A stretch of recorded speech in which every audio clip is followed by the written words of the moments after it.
చాలా చాలా సంతోషంగా ఉంది. బికాస్ ఈ మధ్య సినిమాలు హిట్ అవ్వడం అనేది ఒక చాలా పెద్ద విషయం అయిపోయింది. అలాంటిది ఒక హారర్ కామెడీని సీక్వెల్ ని ఒక 10 years తర్వాత లేట్ గా డెలివర్ చేసినప్పటికీ కూడా అద్భుతంగా డెలివర్ చేశారు. కంగ్రాచులేషన్స్ అంజలి గారు. And that to me mile stone 50th movie అవ్వడం.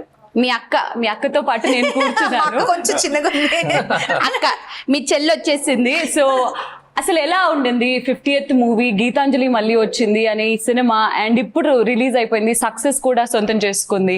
ఎలా అనిపిస్తుంది the whole journey and experience?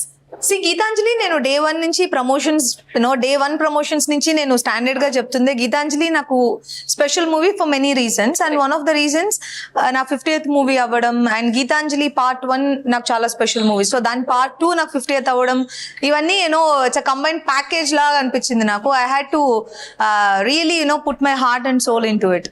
So ఇప్పుడు ఈవెన్ నేను యూజువల్ గా పెద్ద రిలీజ్ టెన్షన్స్ అంత ఎక్కువగా తీసుకోను, but this movie just got to my head. నేను రిలీజ్ ముందర రోజు నైట్ పడుకోలేదు. అండ్ నాకు ఆల్మోస్ట్ 2-3 days ముందర నుంచి ఒక చిన్న స్ట్రెస్, ఒక టెన్షన్ ఉంటూనే ఉండింది. It has to be A hit అనేది ఓవరాల్ గా అందరి టీమ్ ది అదే గోల్. అండ్ పర్టికులర్ గా నాకు ఒక 1% ఎక్స్ట్రా ఉండడానికి నాకు ఒక రెస్పాన్సిబిలిటీ ఉంది to deliver my 50th as a hit movie. So and now it paid me back. I'm very happy. Super. Me pressure మాకు ప్లెజర్ లాగా ఉండింది. ఆ సినిమా మాకు చాలా బాగా నచ్చింది. బేసిక్ గా ఒక సినిమాకి మధ్య ఒక్క హీరో లేదా 2 హీరోలు ఓకే, బట్ మీ సినిమాలో చూడండి ఎంతమంది హీరోలు.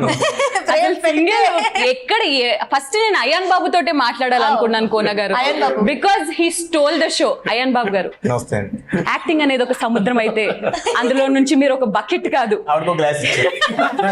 మీరు బకెట్లు తాగేసి చేసినట్టు అనిపించింది. అయాన్ బాబు గారు అసలు ఎలా హౌ మిమ్మల్ని హీరోగా మేము చూస్తుండడం, అండ్ దట్టు అంజలి గారి పక్కన మీరు ఆవిడకి టిప్స్ ఇస్తూ ఉండడం, అసలు సత్యాకి ఎలా అనిపించింది? బయట సెట్ లో ఆవిడ నాకు ఇచ్చేది టిప్స్, లొకేషన్ లో సీన్ లో ఏమో నేను అసలు కనిపిస్తున్నంత ఇంత వినయంగా మాత్రం సెట్ లో ఉంటాడో లేదో నాకు తెలియదు. కోన గారు మీరే చెప్పాలి. ఒరిజినల్ ఏంటి? ఆడియన్స్ ఎవరో నమ్మకండి, ఇది కాదు. ఇదిగో ఈవిడ అడుగుతుంది, చెప్పు. ఆవిడ కళ్ళల్లో కళ్ళు పెట్టి చెప్పు. అంత వెయిట్ ఉన్న పాత్రని అంత వెయిట్లెస్ గా ఎలాగా మీరు అంత ఎఫర్ట్లెస్లీ ఎలా పోర్ట్రే చేశారు?